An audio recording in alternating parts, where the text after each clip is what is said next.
सन 1820 में पहली दफा इंसान ने अंटार्कटिका पर कदम रखा और तब से इस कॉन्टिनेंट को दुनिया का मोस्ट मिस्टीरियस कॉर्नर समझा जाता है। अंटार्कटिका बर्फ का इतना बड़ा कॉन्टिनेंट है जिसमें 5 किलोमीटर गहराई तक बर्फ ही बर्फ है। इस बर्फ ने इस कॉन्टिनेंट के 97% हिस्से को कवर किया हुआ है। बर्फ का ये कॉन्टिनेंट 1.5 करोड़ किलोमीटर तक फैला हुआ है, यानी पूरे अमेरिका से भी बड़ा हिस्सा बर्फ की मोटी तह के नीचे डूबा हुआ है। इस कॉन्टिनेंट पर इतनी बर्फ है कि अगर वो सारी पिघल जाए तो दुनिया भर के समंदरों की सतह में 200 फुट तक इजाफा हो सकता है। दुनिया के फ्रेश वाटर का 60% हिस्सा अंटार्कटिका में आइस शीट्स की सूरत में पाया जाता है। यहाँ गर्मियों के 6 महीने मुसलसल दिन रहता है और सर्दियों के 6 महीने मुसलसल रात रहती है। 6 महीने तक सूरज के तुलू और गुरूब के बगैर दिन, रात और टाइम का अंदाजा लगाना बहुत मुश्किल हो जाता है। यही वजह है कि जहाँ कोई टाइम जोन फॉलो नहीं होता और जो जिस मुल्क से आया होता है वो उसी मुल्क के टाइम को फॉलो करता है। अंटार्कटिका पर किसी भी मुल्क का कब्जा नहीं है और तमाम मुल्कों के लोग यहाँ फ्रीली तहकीक के लिए आ सकते हैं। जिस वक्त हमारे यहाँ गर्मियों का मौसम होता है उस वक्त भी अंटार्कटिका में शदीद सर्दी होती है। यहाँ का टेम्परेचर पूरा साल -10 से -60 सेंटीग्रेड रहता है।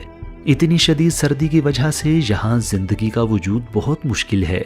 कुछ लोगों का मानना है कि अंटार्कटिका की बर्फ के नीचे कई राज छुपे हुए हैं। बर्फ से ढके इस कॉन्टिनेंट के नीचे एक और ही दुनिया बसती है। ऐसा मानने वालों में से एक ग्रोह का कहना है कि इस कॉन्टिनेंट पर बर्फ की मोटी तह के नीचे एलियन स्पेस शिप्स फ्रोजन हालत में ट्रैप हैं। कुछ दूसरों का मानना है कि इस कॉन्टिनेंट पर कहीं थर्ड राइक यानी हिटलर की खुफिया मिलिट्री बेस भी पोशीदा है। बाजू का मानना है कि अंटार्कटिका की आइस शीट्स के नीचे एक खुफिया शहर पोशीदा है, जिसकी तस्दीक कुछ साइंसदान भी करते हैं। उनका मानना है कि अटलांटिस का गुमशुदा शहर अंटार्कटिका पर ही कहीं मौजूद है। लेजेंड्स के मुताबिक अटलांटिस वो पुरस्रार शहर था जिसमें डेमी गॉड्स रहा करते थे। इस पुरस्रार शहर का तज़किरा सबसे पहले यूनानी फिलासफर अफलातून ने 360 कबल मसीह में किया था। इस कॉन्टिनेंट में छुपे पोशीदा राजों को जानने के लिए साइंसदान दिन रात तहकीक में लगे हुए हैं। उन्हें अपनी रिसर्च के दौरान कुछ ऐसी चीजें मिली हैं जिन्होंने इन राजों को आश्कार करने की बजाय और भी पुरइसरार बना दिया है। 2009 में रिसर्चर्स को बर्फ के नीचे से एक अनोखे जानवर का ढांचा मिला।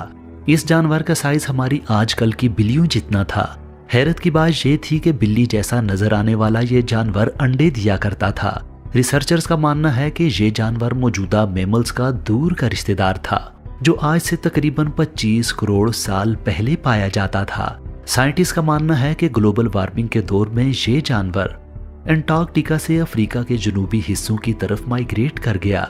इस किस्म की माइग्रेशन उस दौर में बहुत आसान थी क्योंकि उस दौर में अंटार्कटिका एक अलग कॉन्टिनेंट नहीं बल्कि एक बड़े सुपर कॉन्टिनेंट पेंजिया का हिस्सा हुआ करता था।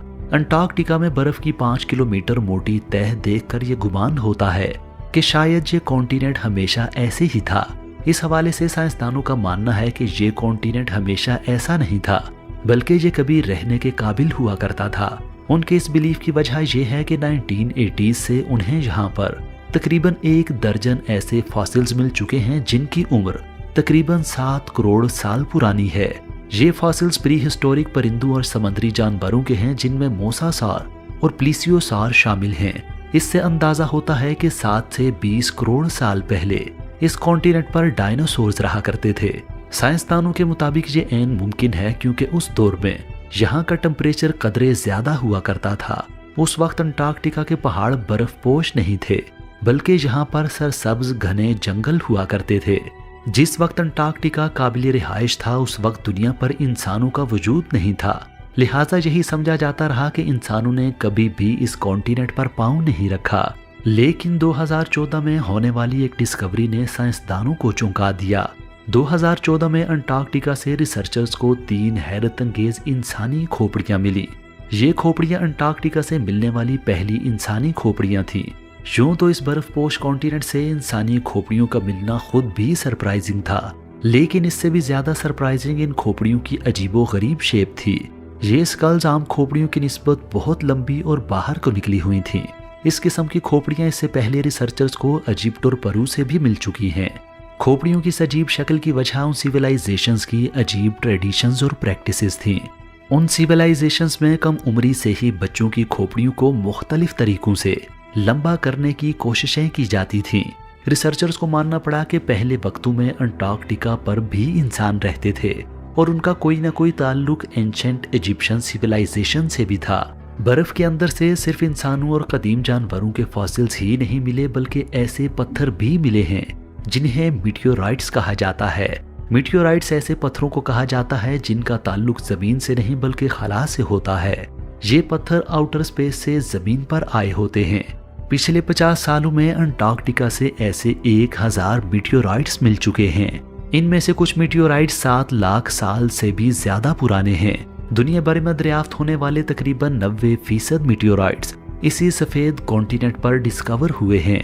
इस फैक्ट की वजह यह है कि बर्फ की सफेद चादरों पर पत्थरों की शक्ल वाले इन मीटियोराइट्स की पहचान बहुत आसानी से हो जाती है। 2002 में आलू के साइज का एक मीटियोराइट जमीन से टकराया, जिसे 2015 में डिस्कवर किया गया। रिसर्चर्स का अंदाजा है कि इस मीटियोराइट का ताल्लुक सोलर सिस्टम के प्लेनेट मार्स से है। इस मीटियोराइट में कुछ ऐसे माइक्रोब्स के फॉसिल्स भी मिले हैं जिनका ताल्लुक भी मरीख से ही बताया जाता है। ये डिस्कवरी इस बात की निशानदेही करती है कि किसी दौर में मरीख पर भी जिंदगी के आसार पाए जाते थे। अंटार्कटिका में मौजूद बर्फ कोई चंद सालों में जमा नहीं हुई, बल्कि इसे जमा होने में कई करोड़ साल लगे हैं। इतने अरसे तक जब बर्फ इकट्ठी होती रही तो अपने बढ़ते वजन से इसने आइस की मोटी मोटी शीट्स, बल्कि यूं कहिए कि बर्फ के पहाड़ बना लिए। बर्फ की इन बड़ी बड़ी आइस शीट्स को ग्लेशियर कहा जाता है। एक ग्लेशियर जिसका नाम टेलर ग्लेशियर है, उससे सुर्ख रंग की आबशार निकलती है जिसे ब्लड फॉल्स का नाम दिया गया है। इस ब्लड फॉल्स को सबसे पहले 1911 में जियोलॉजिस्ट के एक ग्रुप ने दरियाफ्त किया था। मॉडर्न रिसर्च के मुताबिक खूननुमा रंग की असल वजह आयरन ऑक्साइड है। बर्फ के जिस ग्लेशियर से सुर्ख आबशार निकलती है, उस ग्लेशियर की बर्फ की मोटी तह के नीचे लिक्विड हालत में पानी पाया जाता है। इस पानी में आयरन की बहुत बड़ी मिकदार मौजूद है। जब ये पानी ग्लेशियर के अंदर से बाहर निकलता है तो इसमें मौजूद आयरन हवा में मौजूद ऑक्सीजन से मिलकर आयरन ऑक्साइड में बदल जाता है और यूं हमें सुर्ख रंग दिखाई देता है।